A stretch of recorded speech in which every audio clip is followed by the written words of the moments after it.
melanjutkan motovlog dari Dieng ke Wonosobo. Jadi sekarang sekitar pukul 5 pagi, aku sedang berada di Masjid Agung Wonosobo untuk melanjutkan perjalananku sebelumnya, di mana motovlog sebelumnya itu dari Kali Angkrik ke Wonosobo. Tapi karena hujan, terpaksa motovlognya kita stop dulu ya. Dan sekarang kita lanjutkan perjalanannya dari Wonosobo menuju ke Dieng. Oke, assalamualaikum warahmatullahi wabarakatuh. Jadi ini pukul setengah 6 pagi. Jadi udah berada di depan Masjid Agung Wonosobo. Sekarang mau ke Dieng, mau berburu es ya di daun-daun sayur. Di bulan-bulan Juli ini lagi bagus-bagusnya. Udah mengkristal, biasa lihat-lihat di media sosial. Jadi penasaran, langsung aja kita menuju ke Dieng. Bismillah. Oke, jadi tadi itu sebenarnya mau langsung ke Dieng ya, tapi lihat di alun-alun Wonosobo pemandangannya luar biasa, masya Allah. Indah banget, jadi stop sebentar. Misalnya Masjid Agung tadi, kita akan ke sana. Oke, Bismillah, kita langsung saja ke Dieng. Masya Allah. Oke, Bismillah, langsung saja kita gas dan jangan lupa isi minyak di SPBU yang view-nya gunung. Oke, tadi udah isi minyak ya. Nah, ini view-nya masya Allah. Di belakang juga ada. Oke, kita langsung lagi. Oke teman-teman, karena kita sudah isi bensin, motor sudah terisi full, saatnya kita siap-siap untuk melanjutkan perjalanan menuju ke Dieng.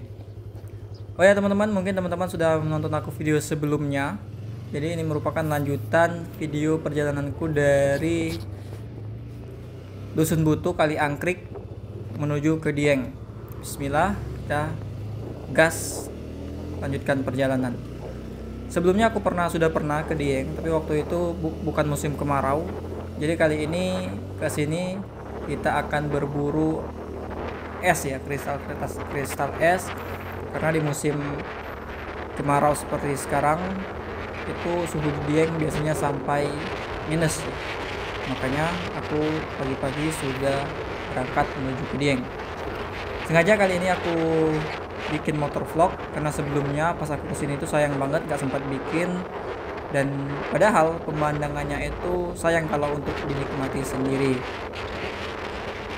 Berbeda dengan perjalanan sebelumnya, aku menggunakan motor matic, kali ini menggunakan motor kopling. Itu terasa banget bedanya teman-teman. Kalau motor kopling itu lebih enak digunakan jalan menanjak dan turunan seperti jalur Dieng Wonosobo ini. Kalau motor matic enak juga, tapi bedanya tenaganya itu jelas lebih enak motor kopling ya. Nah kalau motor matic kan kalau gasnya udah habis sudah kita nggak bisa ngebut lagi. Ke Dieng itu emang paling enak pagi-pagi seperti ini teman-teman ya, karena kita bisa menikmati pemandangan di daerah dataran tinggi Dieng ini itu dengan cerah tanpa ada halangan kabut. Kalau kita udah agak siang jam 10-an misalnya gitu, cuaca sudah mulai panas dan itu biasanya kabut sudah mulai berterbangan di mana-mana. Tapi kalau kita berangkat pagi-pagi seperti ini, itu dinginnya terasa banget. Walaupun aku sudah pakai kaos tangan dan jaket yang cukup tebal, tapi dinginnya itu sampai rasanya menusuk tulang ya. Itu nggak tahu, mungkin karena aku nggak biasa di cuaca dingin ya. Meskipun dingin-dingin pagi-pagi motoran ke Dieng itu tidak mengapa teman-teman ya, karena sesuai dengan apa yang akan kita dapatkan ketika tiba di Dieng.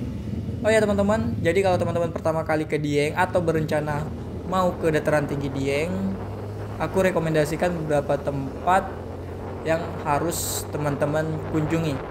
Pertama, teman-teman jangan lupa untuk berfoto di titik 0 Dieng, dan itu gratis karena dia ada di pinggir jalan. Kemudian setelah itu, nah kalau teman-teman untuk mencari penginapan di daerah titik 0 Dieng itu banyak penginapan teman-teman ya, bisa langsung datang on the spot atau teman-teman bisa pesan via online. Kalau jauh-jauh hari itu enaknya online ya, kan lebih murah. Tempat kedua yang teman-teman harus kunjungi ketika main ke Dieng yaitu Kawah Sikidang.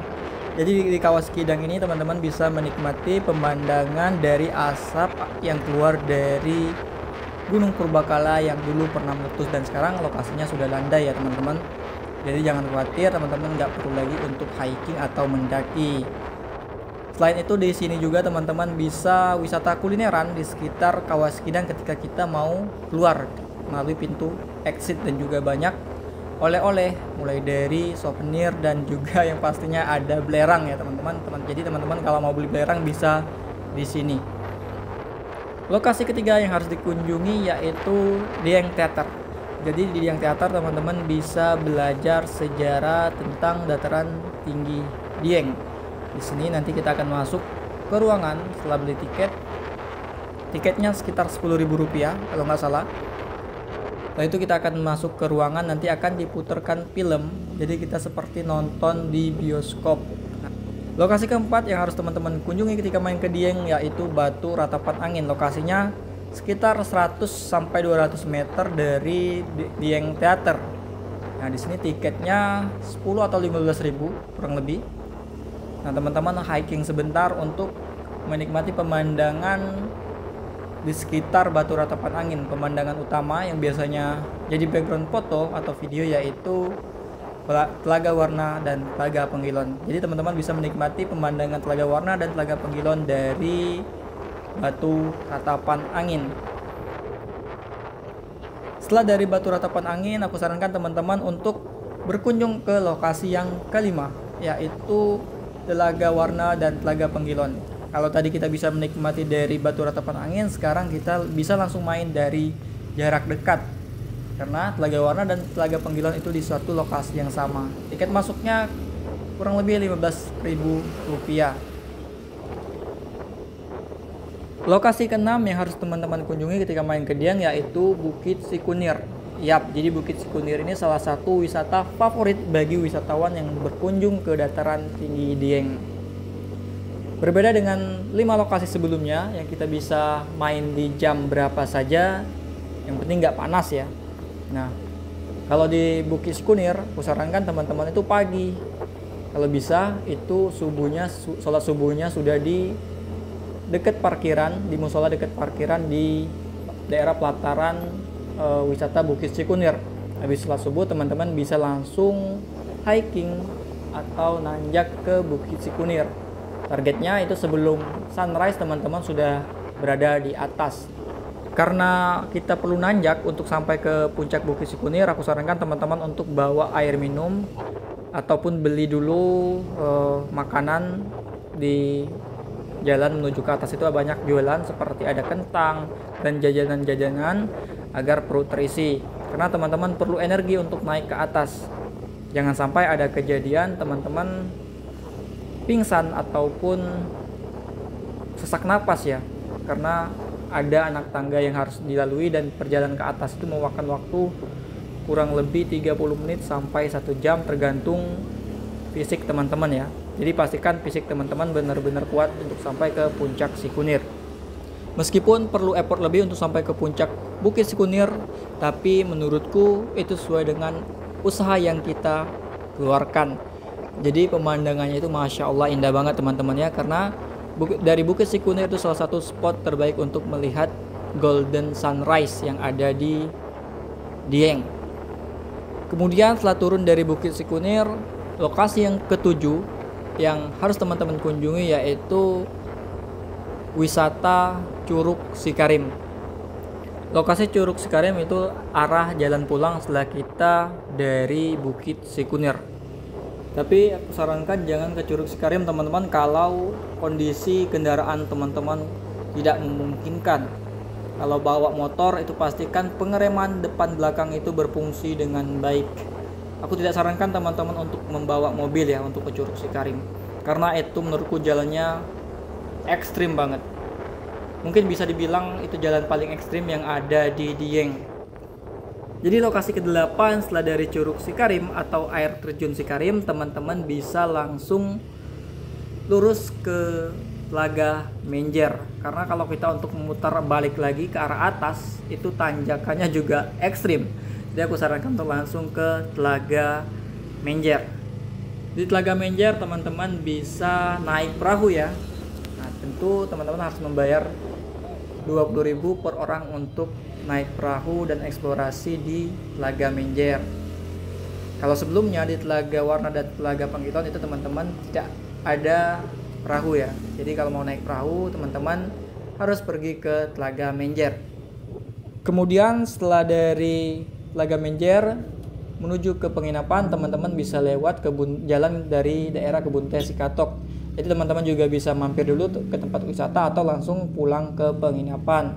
Jadi karena waktu itu aku nggak sempat mampir karena udah panas ya, jadi langsung pulang ke penginapan.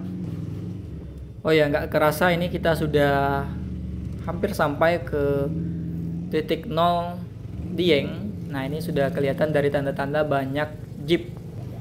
Jadi biasanya ini jeep ini disewa rombongan teman-teman ya. Itu salah satu opsi terbaik juga kalau teman-teman rombongan untuk sewa jeep. Dengan sewa jeep juga teman-teman bisa untuk main ke Curug Sikarim dan tidak membahayakan mobil atau kendaraan teman-teman untuk pergi ke Curug Sikarim. Untuk sewa jeep sendiri aku nggak tahu ya teman-teman berapa harga persisnya, karena 2 kali kesini aku menggunakan kendaraan motor. Wah, kali ini perjalanannya agak terhambat karena cukup macet. Mungkin karena memang weekend ya, jadi wajar lah kalau macet. Mungkin tujuan juga sama karena sama-sama ingin berburu kristal es yang ada di Dieng ya, yang ada di rumput-rumput dan ada di sayur di Dieng. Jadi sama kayak tujuanku. Tapi nggak tahu ya aku sempat keburu atau nggak dapat kristal esnya, karena aku lihat matahari itu udah mulai cerah ya sinarnya, walaupun ini masih pagi sampai pukul 7. Oke teman-teman, sambil lanjut perjalanan kita cerita lagi tempat yang bisa teman-teman kunjungi ketika main ke Dieng. Lokasi ke-10 yaitu Gunung Prau. Khusus untuk Gunung Prau, aku rekomendasikan bagi teman-teman yang udah biasa naik gunung ya. Untuk teman-teman pemula itu bukan tidak boleh, tapi aku sarankan teman-teman untuk mempersiapkan diri terlebih dahulu, bukan untuk coba-coba ya. Karena pendakian Gunung Prau itu memakan waktu kurang lebih 2,5 jam sampai 3 jam lebih. Jadi memang perlu persiapan baik itu secara fisik ataupun peralatan.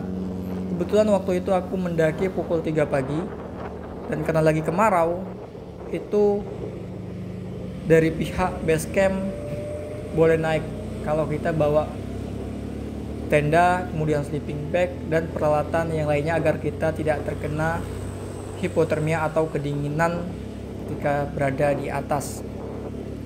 Kebetulan waktu itu ketika aku ke Gunung Prau itu via Patak Banteng, dan katanya jalur ini jalur yang paling pendek ketika mau mendaki ke puncak Gunung Prau. Dan dari puncak Gunung Prau nanti kita akan menikmati keindahan pemandangan gunung-gunung yang berjajar. Di antaranya ada Gunung Sindoro, Gunung Sumbing, dan masih ada gunung yang lainnya. Kurang lebih ada sekitar 7 gunung yang kelihatan kalau kita sudah tiba di puncak Gunung Prau. Itu Masya Allah memang indah banget teman-teman ya. Lokasi ke-11 yang bisa teman-teman kunjungi setelah wisata Telaga, wisata Kawah dan juga Bukit, itu teman-teman bisa wisata kebun teh, yaitu kebun teh Tambi. Ini cukup terkenal juga di Dieng. Jadi jalurnya menuju ke kebun teh Tambi itu tidak terlalu menanjak, dan ini cocok juga ya buat wisata keluarga karena tidak perlu effort lebih menuju ke kebun teh Tambi. Tiket masuknya waktu itu sekitar Rp10.000 ditambah parkir 2.000 ya teman-teman kalau kita menggunakan kendaraan bermotor. Kemudian kalau teman-teman mau wisata kebun teh gratis, itu teman-teman bisa menuju ke arah Bukit Cilik, itu ada kebun teh Badaka. Nah, kalau kita bawa motor itu enak, bisa stop di pinggir jalan sebentar untuk sekedar take foto. Mungkin itu beberapa lokasi yang aku rekomendasikan ke teman-teman ketika main ke Dieng. Sebenarnya ada beberapa lagi yang teman-teman bisa kunjungi ketika main ke Dieng. Masih banyak ya teman-teman ya, baik itu wisata buatan ataupun wisata budaya. Jadi kalau teman-teman ingin main ke sini, aku sarankan teman-teman itu sekitar 2 sampai 3 hari. Jadi teman-teman bisa puas explore wisata yang ada di dataran tinggi Dieng. Selain tempat wisata tadi, teman-teman juga harus coba kuliner khas yang ada di Dieng. Yang pertama yaitu mie ongklok. Nah, jadi mie ongklok ini adalah mie khas dari daerah yang ada di Wonosobo. Nah, di Dieng juga ada mie ongklok. Jadi enak, itu cuaca dingin kita makan mie ongklok. Teksturnya agak lembut dan kuahnya berbeda dengan mie lainnya ya. Jadi mie ongklok ini memang khas sendiri gitu. Kuahnya agak kental. Jadi teman-teman bisa kalau penasaran dengan mie ongklok, teman-teman bisa scroll di video-videoku sebelumnya. Kemudian setelah mie ongklok, teman-teman itu bisa coba kentang Dieng. Itu kentangnya bulat, kecil-kecil, dan rasanya manis, asin, dan gurih teman-temannya karena sudah dibumbui. Kemudian rekomendasi ketiga yaitu tempe goreng crispy-nya teman-teman. Jadi kalau main ke Dieng jangan lupa coba tempe goreng crispy. Itu bentuknya itu agak berbeda dari tempe crispy biasanya. Jadi teman-teman harus coba sendiri. Oh ya teman-teman, hampir lupa. Jadi kalau teman-teman ke Dieng juga jangan lupa untuk sholat di Jami Baitur Rahman. Nah teman-teman kalau mau sholat di sana, teman-teman bisa cari penginapan yang dekat dari Jami Baitur Rahman, karena masjid ini merupakan masjid yang nggak jauh lokasinya dari titik 0 Dieng. Oh ya teman-teman, jadi sekarang kita sudah masuk kawasan Dieng ya. Tadi sudah melewati Gapura dan ini sudah dekat. Tinggal beberapa menit lagi kita sampai ke titik 0 Dieng.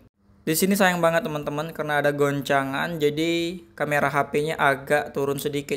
Alhasil itu pemandangan tidak tertangkap kamera dengan baik. Sebenarnya kurang lebih 500 meter kita sudah melewati base camp pendakian Gunung Prau via Patak Banteng. Yap, jadi lokasinya itu sebelah kanan teman-temannya kalau kita mau ke titik 0 Dieng. Jaraknya kalau dari titik 0 Dieng ke base camp Patak Banteng itu paling sekitar 1 sampai 2 kilo ya, nggak terlalu jauh. Kebetulan ketika aku mendaki waktu itu via Patak Banteng. Nah, nggak jauh dari base camp Patak Banteng, nanti di dekat titik 0 Dieng juga ada base camp pendakian. Nah, sebelah kanan teman-teman ya. Nah, ini sebelah kanan aku lupa namanya base camp apa, tapi itu lokasi yang paling dekat dengan titik 0 Dieng. Nah, sementara di sebelah kiriku tadi yang warna biru itu tempat aku menginap teman-teman. Nah, dan sekarang kita sudah tiba di simpang 3 titik 0 Dieng. Nah, itu teman tulisannya. Oke, karena sudah datang, aku sekarang mau ke Masjid Jami Baitur Rahman dulu untuk santai-santai sebentar. Nah, ini lokasi Jami Baitur Rahman itu tadi kita belok ke kiri dan lokasinya sekitar 200 meter di sebelah kanan. Wah, kayaknya lagi renovasi ya. Ini ada bambu-bambu. Makanya kita muter ya, nggak jadi ini karena lagi direnovasi. Jadi lokasi Masjid Jami Baitur Rahman itu berada di Jalan Telaga Warna. Nah, sekarang kita sedang berada di Jalan Telaga Warna. Kalau kita belok kanan dari arah awal kedatangan itu Jalan ke Jajar. Sekarang kita akan lurus menuju ke Jalan Batur Dieng. Kita akan mengarah ke Jalan Arjuna, nanti di sebelah kiri jalan utama ya, Jalan Arjuna Barat. Kita akan ke kebun sayur. Nah, di sepanjang jalan Telaga Warna, kemudian juga Jalan ke Jajar di sekitar titik 0 Dieng ataupun Jalan Batur Dieng ini juga banyak penginapan ya, karena lokasi wisatanya itu berpusat di sekitar sini, kemudian juga di sekitar Arjuna, Jalan Arjuna ya, itu banyak penginapan. Dan juga di sini tuh banyak kuliner. Kalau teman-teman mau cari kuliner malam-malam tuh di sekitar titik 0 itu banyak kuliner ya. Ada nasi goreng, kemudian juga ada kacang Dieng yang ukurannya besar-besar, kacang tanah, itu ada juga di sekitar situ. Di samping Masjid Jami Baitur Rahman juga ada penginapan yang cukup besar. Tapi kalau mau enak, mau dapat penginapan yang menghadap ke kebun sayur misalnya, atau dapat view yang bagus, itu enak kita langsung berkunjung ke Dieng. Tapi kalau nggak sempat, nanti aku tunjukkan penginapan yang view-nya cukup bagus itu ketika aku sudah sampai di lokasi ya, melalui Jalan Arjuna Barat. Itu ada beberapa penginapan yang langsung menghadap ke kebun sayur, dan fasilitasnya aku lihat juga cukup lengkap. Oke, nanti kita spill ya. Karena wisata dataran tinggi Dieng ini menyuguhkan keindahan alam dan juga cuaca dinginnya yang jarang ditemui mungkin di beberapa daerah. Oleh karena itu mungkin banyak wisatawan yang datang ke sini. Jadi seperti yang kita lihat di sebelah kiri itu banyak bus pariwisata. Nah, kita belok kiri, ini ada Tugu Dieng Banjarnegara. Kita arah sini. Nah, di sekitar sini juga di sepanjang Jalan Arjuna Barat ini banyak penginapan. Nah, awal masuk itu ada tempat kuliner pinggir jalan. Kalau teman-teman mau makan di pagi hari, itu bisa di sana ya. Dari jalan ini juga kita bisa menuju ke arah Kawas Sikidang. Seingatku ini jalan menuju ke Kawas Sikidang juga bisa lewat sini. Jadi karena ini masih pagi dan sinar matahari masih enak di badan, ini enaknya jogging ya, menikmati suasana di sekitar dataran tinggi Dieng. Ini udaranya juga segar sekali teman-teman. Itu nggak jauh di depan sudah mulai ada penginapan, baik di sebelah kanan ataupun di sebelah kiri. Nah, di sini itu kalau ngambil penginapannya misalnya di sebelah kiri, itu view-nya langsung kita bisa melihat kebun sayur karena ini di lereng bukit ya. Nggak jauh dari penginapan sebelumnya, di depan ini juga banyak penginapan yang bentuknya hampir sama seperti ini. Rata-rata kalau di sekitaran Jalan Arjuna Barat ini bentuk penginapannya seperti itu ya teman-teman, seperti yang ada di sebelah kiri. Nah, bentuk penginapan yang ada di sebelah kiri kita tadi itu biasanya muat untuk satu keluarga, bisa 4 sampai 8 orang, tergantung tipenya ya teman-teman. Kebetulan waktu itu aku menginap di dekat titik 0 Dieng di Jalan Kejajar. Itu sekitar 50 meter atau 30 meter dari titik 0 Dieng. Selain itu juga lokasi penginapannya dekat Masjid Jami Baitur Rahman. Kurang lebih sekitar 150 meter atau 200 meter ke Masjid Jami Baitur Rahman. Oh ya, sekarang kita sudah kelewatan ya. Jadi kita putar balik lagi. Ini seharusnya kita tadi belok ke kiri.